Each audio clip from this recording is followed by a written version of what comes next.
नमस्कार दोस्तों, एक बार फिर से हम आप सभी का हार्दिक स्वागत करते हैं अपने YouTube चैनल यूजफुल जानकारी में। दोस्तों, आज हम एक बार फिर से सवालों वाले सीरीज का वीडियो लेकर आप सभी के सामने हाजिर हैं। यह वीडियो पहले वाले वीडियो के मुकाबले काफी ज्यादा इंटरेस्टिंग रहेगा, इसलिए आप इस वीडियो को बिना स्किप किए अंत तक जरूर देखें। दोस्तों, जैसा कि अभी आप लोग स्क्रीन पर दिए गए सवालों को देख रहे हैं और हमें उम्मीद है कि आप उन सवालों को देखकर काफी हैरान होंगे, तो इसीलिए आप लोग इन सवालों के सही जवाब जानने के लिए बने रहिए हमारे साथ हमारे इस वीडियो में। आज का हमारा पहला सवाल है, राम नाम सत्य है, क्यों बोला जाता है? दूसरा सवाल है, काली मौत किसे कहते हैं? और तीसरा सवाल है, सबसे बड़ा कलंक क्या है? चौथा सवाल है, किन्नर ताली क्यों बजाते हैं? पांचवा सवाल है, लड़कियां उल्टी होकर क्यों सोती हैं? और छठा सवाल है, कुछ लोगों की पत्नियां क्यों भाग जाती हैं? दोस्तों, हम समझ सकते हैं कि आपको यह सवाल काफी अजीब दिखाई दे रहे होंगे, लेकिन यह सवाल सही है और हम इन सवालों के सही जवाब आपको इस वीडियो में बताने वाले हैं। दोस्तों, हमारी हर रोज की तरह आपसे गुजारिश है कि अगर आपने अभी तक हमारे इस YouTube चैनल को सब्सक्राइब नहीं किया है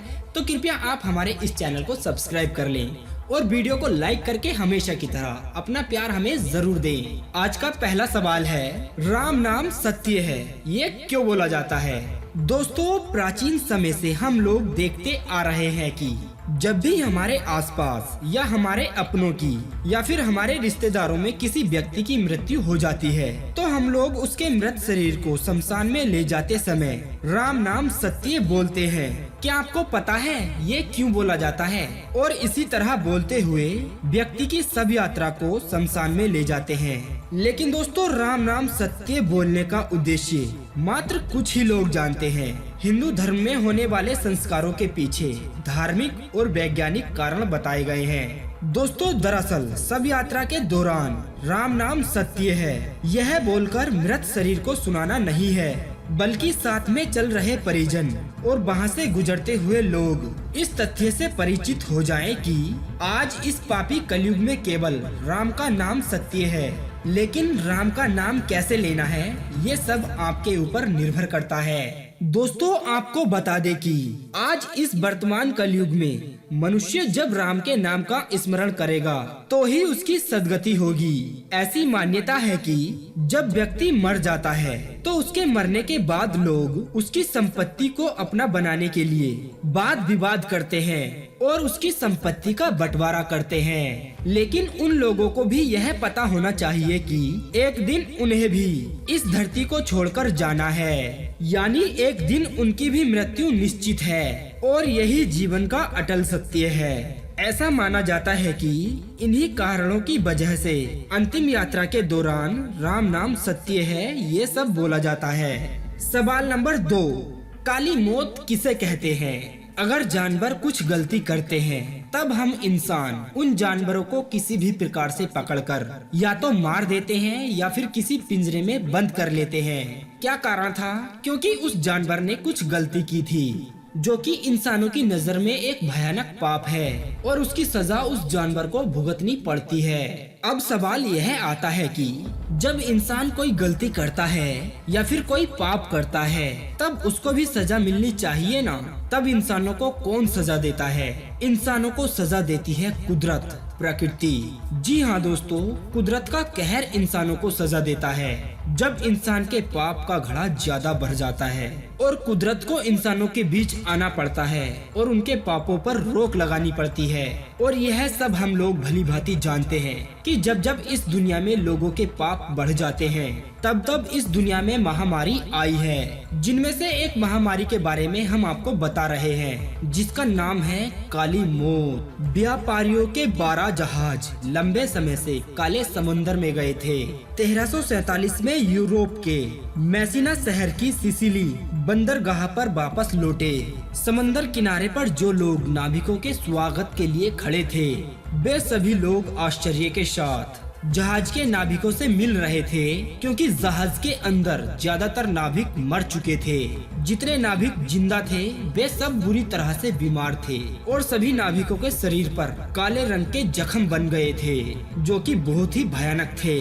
नाविकों के शरीर पर यह अजीबोगरीब जख्म देखकर वहाँ के अधिकारियों ने उन जहाज को वहाँ के बंदरगाह से दूर जाने का आदेश दे दिया। पर अफसोस, तब बहुत देर हो चुकी थी। दुनिया में इससे पहले किसी भी व्यक्ति ने ऐसी बीमारी कहीं नहीं देखी थी। इस वजह से लोगों ने इस बीमारी को काली मौत का नाम दे दिया था। रोग इतना खतरनाक था कि एक स्वस्थ इंसान रात को सोया था और सुबह को मर जाता है। डॉक्टरों ने मरीजों को देखने से इनकार कर दिया। पंडितों ने अंतिम संस्कार करना बंद कर दिया। दुकानदारों ने दुकानें बंद कर दी। गांव के लोग शहरों की तरफ भागने लगे। फिर भी वे लोग इस रोग से नहीं बच पाए।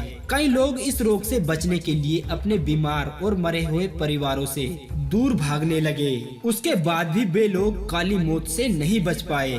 तीसरा सवाल है, सबसे बड़ा कलंक क्या है? दोस्तों, आपको बता दें कि हमारा यह जीवन मुश्किलों से भरा होता है। हमारे सामने हर दिन कोई ना कोई बड़ी से बड़ी समस्या आती रहती है और हम हमेशा हर प्रकार के कलंक से डरते रहते हैं कि कहीं हमारे ऊपर कोई दूसरा व्यक्ति उंगली ना उठा दे। अगर हमारे चरित्र पर कोई भी कलंक लग जाता है तो हमारा जीवन बहुत सारी कठिनाइयों और मुश्किलों तथा दुखों से भर जाता है। दोस्तों, आपको बता दें कि जिंदगी में सबसे बड़ा कलंक किसी दूसरे व्यक्ति के द्वारा अपमानित करना होता है।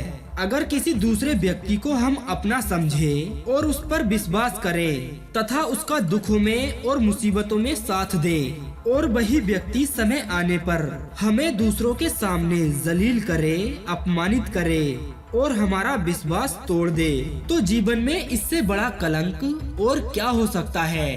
कलंक की वजह से हम अपने जीवन में परेशानियां और कठिनाइयों से बाहर नहीं निकलते हैं, बल्कि वह हमें और समस्या में डालते रहते हैं। दोस्तों, जीवन में व्यक्ति पैसा तो बहुत जल्द ही कमा लेता है, लेकिन इज्जत बहुत मुश्किल से मिलती है। अगर एक बार चली जाती है ना, दोबारा वापस नहीं मिलती है। जिंदगी में संभलकर चलने से किसी भी प्रकार के कलंक से बचा जा सकता है। सवाल नंबर 4, किन्नर लोग तालियां क्यों बजाते हैं? एक ऐसा समुदाय जिसका जन्म तो हमारे समाज में ही होता है, लेकिन एक समय के बाद उसे समाज से अलग कर दिया जाता है। जी हाँ दोस्तों, वो होते हैं किन्नर। महिला और पुरुषों के अलावा जो तीसरी प्रजाति होती है उसे हम लोग अपनी आम भाषा में किन्नर कहते हैं। आपको बता दें कि किन्नर भी एक हमारे समाज का ही हिस्सा होती है, लेकिन पता नहीं क्यों उनके साथ भेदभाव किया जाता है। शादी विवाह या बच्चों के जन्म उत्सव पर हमारे घरों में किन्नर आते हैं और दुआएं देकर तथा बख्शीश लेकर ताली बजाते हुए अपनी दुनिया में वापस लौट जाते हैं। लेकिन दोस्तों, क्या आप लोग जानते हैं कि किन्नर लोग तालियां क्यों बजाते हैं? जानकारी के मुताबिक हम आपको बता दें कि किन्नर एक अलग अंदाज में ताली बजाते हैं, जो स्कूल, कॉलेज और अन्य मौकों पर बजने वाली तालियों से एकदम अलग होती हैं। आपको बता दें कि किन्नर लोग बिना मतलब के तालियां नहीं बजाते हैं, उसके पीछे कोई ना कोई वजह जरूर होती है, बल्कि ताली का ये खास अंदाज उनकी पहचान से जुड़ा होता है।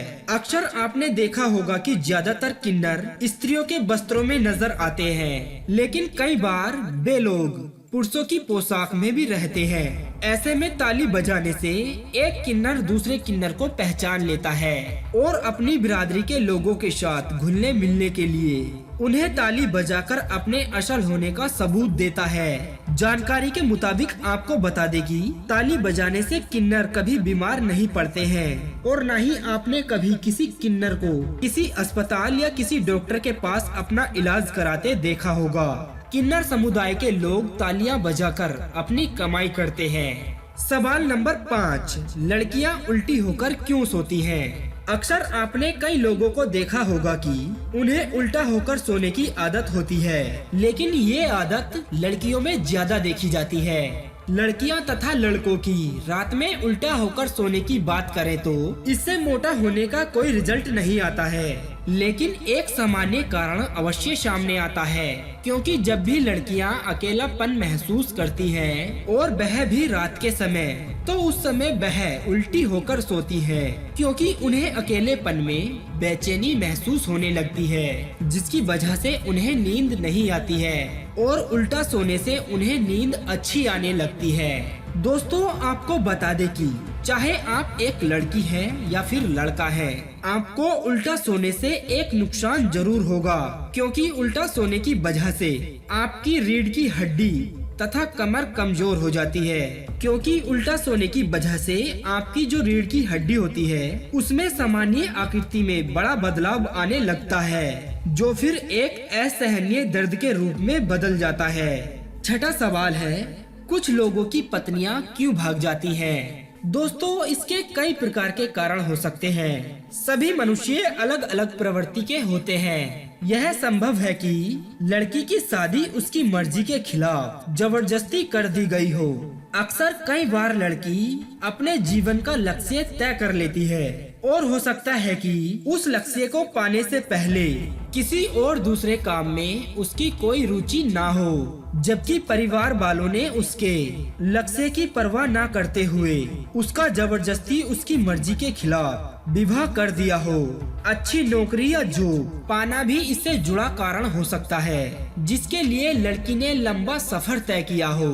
अब अगर पति जॉब या नौकरी करने से मना करता हो, तो नौकरी को जीवन का लक्ष्य बनाई हुई लड़की ऐसे पति से पीछा छुड़ाने के लिए 9-2-11 हो जाती है, यानी भाग जाती है। और एक कारण उसके पति का व्यवहार हो सकता है और विवाह संतुष्टि के लिए किया जाता है। अब अगर पति पत्नी को संतुष्ट नहीं कर पा रहा हो, तब भी पत्नी अपने पति को छोड़कर भाग जाती है। तो दोस्तों, आपको हमारा यह वीडियो कैसा लगा? आपका इस वीडियो के बारे में क्या ख्याल है? आप लोग हमें कमेंट करके जरूर बताइएगा। और यदि आपका इन सवालों के बारे में कोई सवाल हो या सुझाव हो, आप लोग यह भी हमें कमेंट करके जरूर बताइएगा।